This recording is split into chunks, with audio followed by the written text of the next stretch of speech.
வணக்கம் வணக்கம். நான் தாங்க வருங்கால பாபு முதலமைச்சர். என்னங்க ஸ்னேக் காமெடி பாபு. பண்றேன்னு நினைச்சிருக்கிறீங்க? ஏங்க சீரியஸா சொல்றேங்க.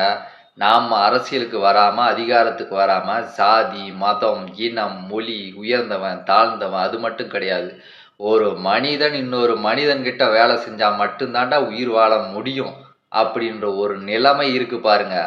அந்த நிலைமைய மாத்தக்கூடிய வல்லமை அது நமக்கு மட்டும் தாங்க உண்டு. அறிவு. வேற எந்த அரசியல் தலைவரும் கிடையாது. அது ஒரு புறம் இருந்தாலும், இன்னைக்கு நம்ம பார்க்கறது என்ன தெரியுமா?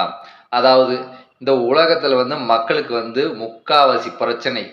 மனிதனுக்கிடையே உள்ள ஏற்ற தாழ்வு, மனிதனுக்குள்ள இருக்கக்கூடிய அறியாமை, மூடத்தனம், முட்டாள்தனம், வாழ்க்கையை பத்தின ஒரு தெளிவில்லாதது, புரிதல் இல்லாதது, வாழ்க்கையே திசை மாறி, தடம் மாறி போன அந்த மனித வாழ்க்கை. இது அத்தனைக்கும் காரணம் யாரு தெரியுமா? வேதவியாசர் என்ற முனிவர் தான். அவன் தான் மிகப்பெரிய குற்றவாளி. அவன் அவன் செஞ்ச குற்றம் என்ன? அவன் செஞ்ச குற்றத்தின் விளைவுதான் என்ன? அவன் குற்றம் செஞ்சு அவன் இங்க மனித குலத்துக்கு மறைத்த உண்மைதான் என்ன? சத்தியம்தான் என்ன? இதை மக்களுக்கு புரிய வைக்கணும். மக்கள் புரிஞ்சுக்கிட்டாலே இங்க முக்காவாசி பிரச்சனை என்ன பண்ணும்? ஒழிஞ்சிரும். ஆனா அதை புரிய வைக்கக்கூடிய நிலைமையில யார் இருக்காங்க? அரசியல் தலைவர்கள், மக்களை வழி நடத்தக்கூடியவர்கள் தான் இருக்காங்க. ஆனா வழி நடத்தக்கூடிய அரசியல் தலைவர்களே இங்க என்ன சொல்றது? மிகப்பெரிய குற்றவாளிகளா திரியிறாங்க. அவங்க எங்க மனித குலத்துக்கு ஏற்பட்ட குற்றத்தை கண்டுபிடிச்சு அதை ஒழிக்கிறது? அது நடக்கிற காரியமா? கிடையாது. மக்களாகிய நீங்க புரிஞ்சுக்கங்க, நல்லா தெரிஞ்சுக்கங்க. அதாவது இந்த மனிதர்களுக்கு நமக்கு தமிழ் மொழியா இருக்கட்டும், பல மொழிகள் பேசுறங்கல்ல. இந்த மொழிகளை உருவாக்கி நமக்கு கொடுத்தது யாரு? சித்தர்கள்.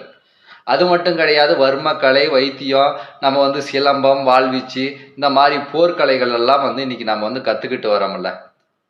அதை மாடுலேஷன் பண்ணி எவ்வளவோ நம்ம கலைகளாக உருவாக்கி கற்றுக்கிட்டு வரோமல்ல. இந்த கலைகளுக்கெல்லாம் மூல காரணமான கலைகளை நமக்கு கொடுத்தது யாரு? சித்தர்கள். இதை சாப்பிட்டா இந்த நோய் குணமாகும், அதை சாப்பிட்டா இந்த நோய் குணமாகும், இந்த மூலிகையை சாப்பிடலாம் அப்படின்னு சொல்லிட்டு மூலிகை மருத்துவம், இயற்கை மருத்துவத்தை நமக்கு மனிதர்கள் கற்றுக் கொடுத்தது யாரு? சித்தர்கள். இந்த ஒழுக்கத்தை கற்றுக் கொடுத்தது யாரு? சித்தர்கள். இந்த மனிதனாய் பிறந்தவன் இப்படி வாழ்ந்தா இந்த நிலையை அடையலாம், பாவம் செய்யக்கூடாதுன்னு சொன்னது யாரு? சித்தர்கள். அதே சமயம் நம்மளுக்கு நாளைக்கு என்ன கிழமை, எந்த நாள், எந்த அமாவாசையா, கிருத்திகையா, இந்த திதிகள், இந்த வானியல் சாஸ்திரத்தை நமக்கு கொடுத்தது யாரு? ஜோதிடத்தை கொடுத்தது யாரு? அவர்களும் சித்தர்கள்.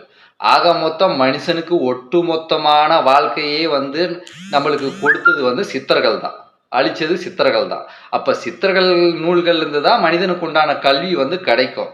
அதை விட்டுட்டு நாம சித்தர்கள் நூல்களை படிக்காம எந்த நூலை படிச்சுட்டு இருக்கோம் இப்பெல்லாம்? சிந்திச்சு பாருங்க.